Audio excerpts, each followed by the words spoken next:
Hey YouTube, Monday morning.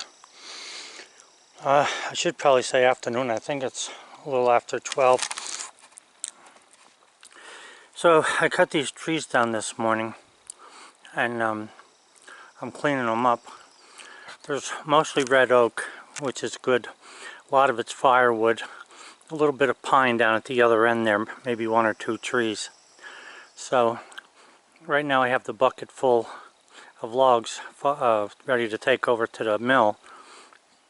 But I want to finish filling the bucket up with whatever firewood I can put in there right now. So it's been a good morning. Just wish I had some help, but that's the way it goes sometimes, huh?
That's enough firewood in there for right now. I'm just gonna take that over to where the mill is. What's going on here is this is more gas well work. The gas company has a well back that way behind me, about 1.5 miles in. And they blacktopped this road for these people because they were using it so much. There was so much dust. So they blacktopped it, which was nice. But the electric company came in then because they need three-phase electric back there. And they cut the guy's trees down, like for where the state forest is. But the people who have the private property, they cut some of the trees down, and they were the wrong friggin' property. So the guy, I guess, got after them, and they paid them for cutting the trees. So I'm benefiting by getting the trees because this red oak is beautiful. You're looking at probably that red. The one with the orange ribbon is probably 12 inch, so I'll get an 8-inch cant out of that. You can do the math, an 8-inch cant, so you're getting at least 7 boards that are worth around $24 a board. Let's see, 24.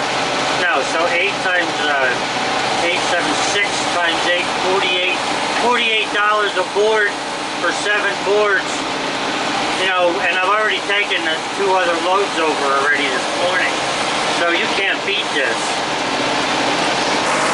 Now, of course, when I say that amount of money, I'm talking about after I cut them, after I dry them, and after I plane them. Not as they are right now. So naturally, somebody who's getting the trees or selling trees is not going to get near that much money because of all the labor involved in cutting them, transporting them, milling them, drying them, planing them. There's a lot of time there.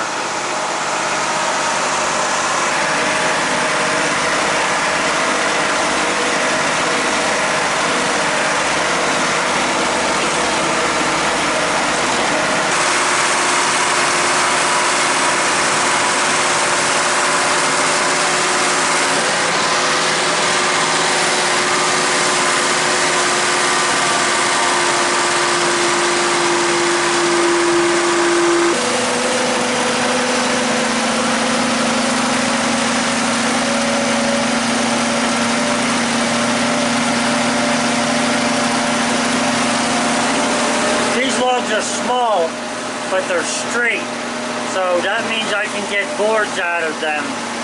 Probably the biggest log on there I'll probably get 1 by 6 out of. The smaller logs I'll probably get 1 by 4. This one on the top here is with the white end there. That's a pine, so probably 2 or 3 2x4s out of that.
For those of you who are new to my channel, I made this fork out of 2x2 stock, and these forks are about 24 inches long, and a lot of people seem to think I should have 4-foot forks on here.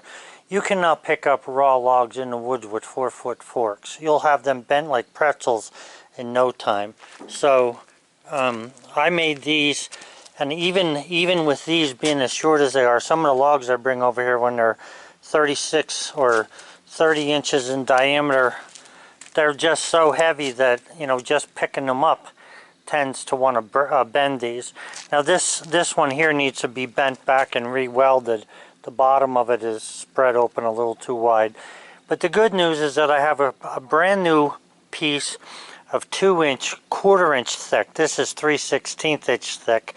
So I have 1/4 inch thick square tube that I want to make another set out of, and I want to make a little bit of changes. Like right here where you see there's like a down and come out on both sides there, a little lip. I need to make a bevel there so that when I get the log up on there, it continues rolling up the bucket. Because I can put, I mean, if you stand back here and you look at that circle, you can imagine how many logs you can get on there. You know, I can, if the logs are 1 foot in diameter, 1, 2, 3, 4, 5, I can probably put 7 or 8 logs on there. It's hard to load them on because, you know, the logs are trying to roll in front of you, especially when you're in the woods. Okay, so the logs that are not painted, in other words, the ones that are gray or streaked looking, those are painted. The ones that are not painted are the logs that I brought over here today. So you're looking at 1, 2, 3, 4, 5, 6, 7, 8, 9, 10, 11, 12, 13, 14, 15, 16, 20, 21, 22, 23 logs. So those 23 logs there that I brought over today, and there's 2 really nice ones there on the bottom. You can see that one, and there's one more there. Those 2 logs alone probably are worth $1,200, to both of them together, because of the wood I'm going to get out of there. But this is all red oak here that I brought today, except this one small one up here. I think it's right there. That's a pine log.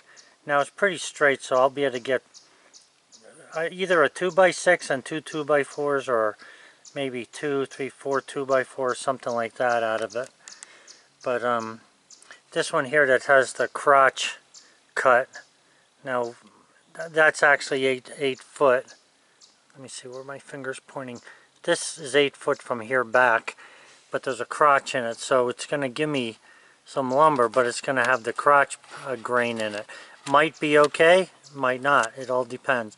The rest of it looks good and solid though. Nice solid red oak, and even though some of it's small, I will get some really nice boards out of this stuff.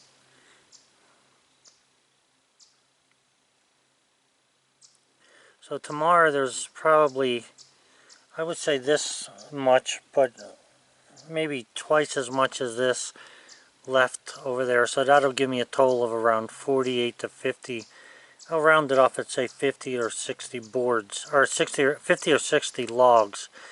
And that'll keep me going for quite a while once I start to, you know, do some serious cutting. The video where it showed where I was cutting this morning, that has the backhoe in it, there's a lot of firewood there, and what I've been doing is dumping the firewood over by my firewood pile. I bring probably a half a bucket of firewood with as many logs as I can pick up on those forks. And it's not always convenient to get a bucket full of logs, because some places, like where I started this morning, I couldn't really be working on the blacktop. I mean, I had to be on the blacktop to start, but you know, people want you off the blacktop.